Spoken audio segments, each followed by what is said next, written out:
This is the MedMen Show. That's Andy White. And that is Pim. I am. And what we're going to talk about in this episode is what people get wrong with the paper process. The paper process. Yes, indeedy. The P in MEDDICC most commonly is the paper process. And that second word in the P, the second P, is what I think people get wrong the most, is they focus too much on the process part of the paper process. The process only. Process only. They don't think about the timing, the dependencies, the people. They're just like, well, I need to get this mapped out and I need to like follow it step by step. Yeah. And that's wrong. Yeah, no, absolutely. And as it sort of comes together while you're working your deal, it's like people provide you with information as you qualify, right? And you might believe them, right? Which can be... Yeah. And it's not like they're intentionally lying, but things change, right? Yeah, exactly. But also, we always say, our customers are not experts at buying solutions like ours. We don't want them to be experts at buying solutions like ours, right? So the idea of our customer being this sort of expert at guiding through the more formal part of the process, the paper process, and knowing what each and every step and what happens when, is unlikely. It's like you picture yourselves, like think about a process that you go through once every 3, 6, 9, 12 months. I used to forget what the expense process was, and I do that every month. I'd always forget which link I need to go to, what categories things go into when I'm submitting my expenses. So that was every month. People that are doing something even less frequently and it's probably 10 times more complicated, the idea of the customer being like really sharp at it is a bad idea to just believe that the customers. Oh yeah, I mean you're right there. I mean I'm not sure how I'm gonna do my expenses after the trip that got me here, but yeah. Okay, that's I think a great point. Yeah, and I think that idea around the people part of this is really important as well, because we're not with the paper process. The more we have sight and involvement of more people, if anyone listen to this, think about the deal that really moved on rails.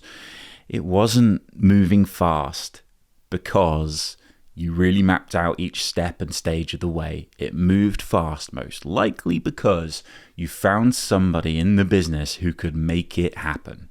Yeah. And you got them on board with all the other elements of MEDDICC, so they understood the value, they understood all the other people that are stakeholders, and they understood that the requirement to get things done, and so that's how you get things done very, very quickly with the paper process. So yeah, there's a thing there with starting to think about this too late as well, right? I know that we say this about the decision process too, but this extends into the paper process, because how often does it happen where sellers are like, okay, it's the end of the quarter now, you need like on the customer side and internally resources to do things that are part of the paper process, legal, finance, procurement, like all these things, right? And they're super busy, and then how do you there's a risk there of slippage because of not having like a clear understanding and execution against the paper process. Yeah, and I'd say on top of that, things that we see are part of the paper process are things that don't typically get talked about, or at least sort of that they're sort of more or less tangible in the way that we think about them in sales. Things like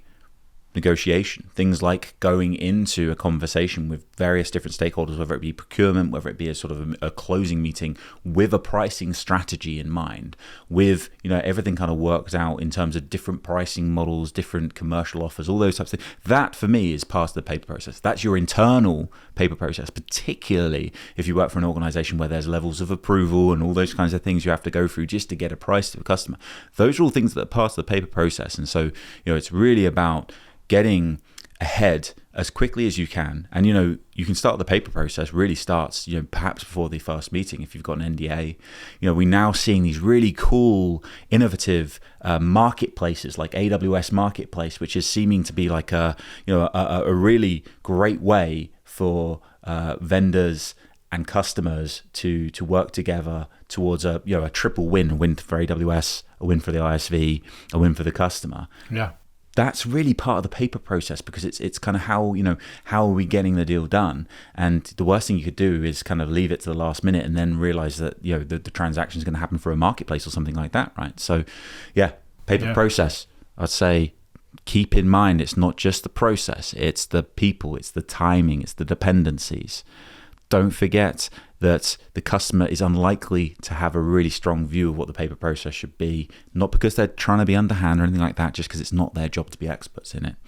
And make sure you use it as a form of your strategy for negotiation, for pricing, for making sure that you've got everything you need to be able to get the opportunity closed as quickly as you can.